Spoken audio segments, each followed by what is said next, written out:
Um OVNI na praia. Local: Nazaré. 28 de agosto de 1957. Duas testemunhas, Carlos Rocha e uma rapariga de nacionalidade sueca, decidiram passar a noite numa praia isolada. Cerca das 3 horas, estavam ambos deitados à beira do mar, e enquanto a rapariga se entretinha a contar estrelas, Carlos aproveitou para dormir uma soneca.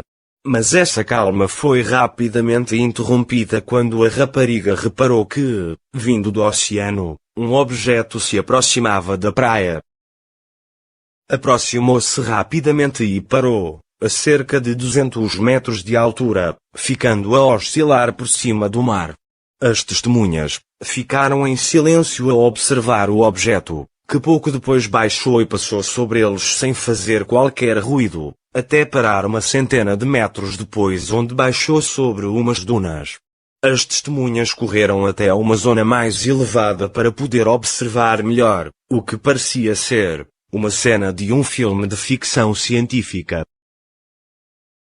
Para as testemunhas, já não havia dúvidas. Era um disco voador. O OVNI ficou a pairar a 5 metros do solo. Teria cerca de 3 metros de largura e 2 metros de altura. O formato era oval, de aspecto metálico, e com uma cúpula de vidro no topo. Alguns minutos depois, o objeto começou a baixar lentamente, encurtando a distância sobre o solo, em silêncio, e sem levantar qualquer nuvem de pó. A rapariga, que ficou com receio do objeto, retornou para a beira d'água, enquanto que Carlos, movido pela curiosidade, ficou mais alguns minutos. Mas depois achou por bem não deixar a rapariga sozinha, e regressou. Os dois ainda ficaram mais 2 horas na praia, até ao momento em que o OVNI se elevou, e em sentido inverso regressou ao mar, passou sobre as testemunhas, e acelerou até desaparecer no oceano. As testemunhas ainda voltaram ao local onde o OVNI pousou, mas como não viram nada de anormal, decidiram regressar à praia. Ainda não tinham andado muito quando sentiram algo semelhante a uma explosão. O solo tremeu debaixo dos seus pés. Instintivamente voltaram ao local do pouso. Foi então que viram algo que os deixou completamente gelados. Numa zona circular de 4 metros, onde antes havia algumas plantas e pedras, já não havia ali nada. Foi como se tudo tivesse sido absorvido pela terra. Foi nesse momento que a rapariga sofreu um ataque de histeria, e começou a gritar. Carlos ainda tentou acalmá-la, mas sem sucesso, então ambos regressaram a casa. A jovem esteve durante todo o dia seguinte sentada em silêncio, só ao anoitecer é que a rapariga começou a sair do seu transe.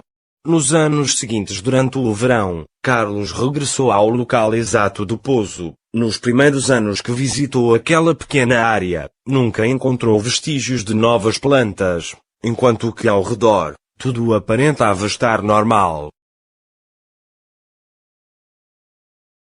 A viagem. Local: Funchal, Ilha da Madeira. 8 de janeiro de 1979. A testemunha, um jovem de 19 anos que pediu anonimato, reportou ter tido vários contactos com seres extraterrestres.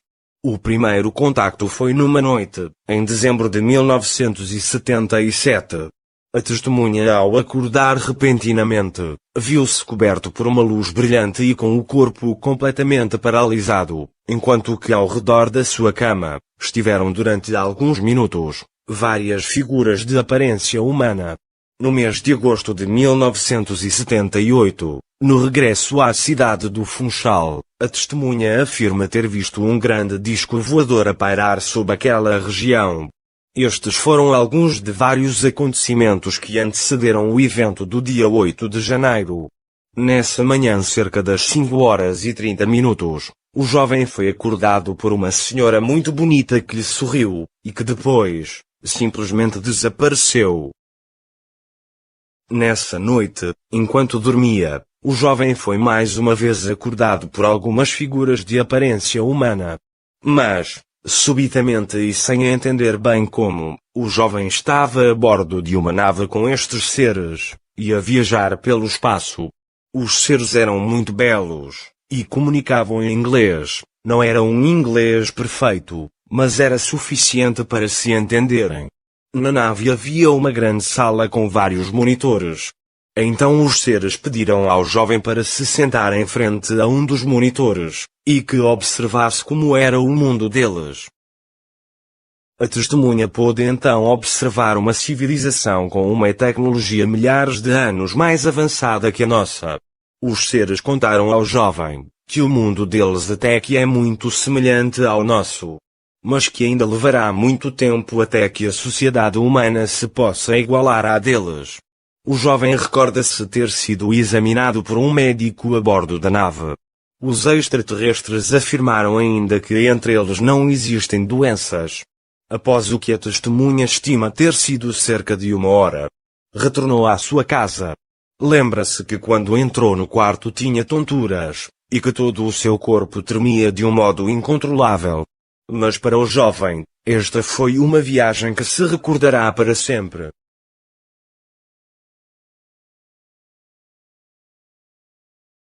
A aparição. Local: Baião, no Douro Litoral. Ano de 1938. A testemunha, Bonifácio, um jovem pastor, relatou que ao caminhar pelo topo da serra, encontrou uma senhora muito bonita, de aspecto brilhante, e que terá comunicado com ele. No mesmo dia, as gentes daquela região relataram ter observado a queda de fios brancos vindos do céu. Os fios eram de um material desconhecido, semelhantes a teias de aranha, e que se dissiparam ao tocar no solo. A Gruta Misteriosa. Local: Serra da Gardunha. 15 de setembro de 1996. A testemunha, o jovem Ricardo Machado Oliveira, andava a explorar a serra, quando se deparou com uma gruta. Decidiu então entrar e explorá-la. Mas, após caminhar algum tempo, o jovem perdeu os sentidos. Quando despertou, encontrou-se numa vasta estrutura subterrânea, rodeado por 3 seres de espécies distintas. Os seres contaram ao jovem que faziam parte de uma aliança interplanetária, e que estariam encarregues de observar o planeta. E aquela base, no interior da Serra da Gardunha, era uma das várias bases espalhadas pelo planeta. Imediatamente após ouvir os seres, o jovem perdeu de novo os sentidos. Quando voltou a abrir os olhos, já estava de novo na entrada da gruta. Conta-se que, no século XIV, uma aldeã, junto com a sua filha, andava a recolher lenha quando a criança desapareceu. Logo as gentes locais percorreram a serra em busca da menina. Após 3 ou 4 dias, e quando já a julgavam morta, a menina foi encontrada junto à gruta. Todos ficaram admirados por encontrá-la viva e de boa saúde.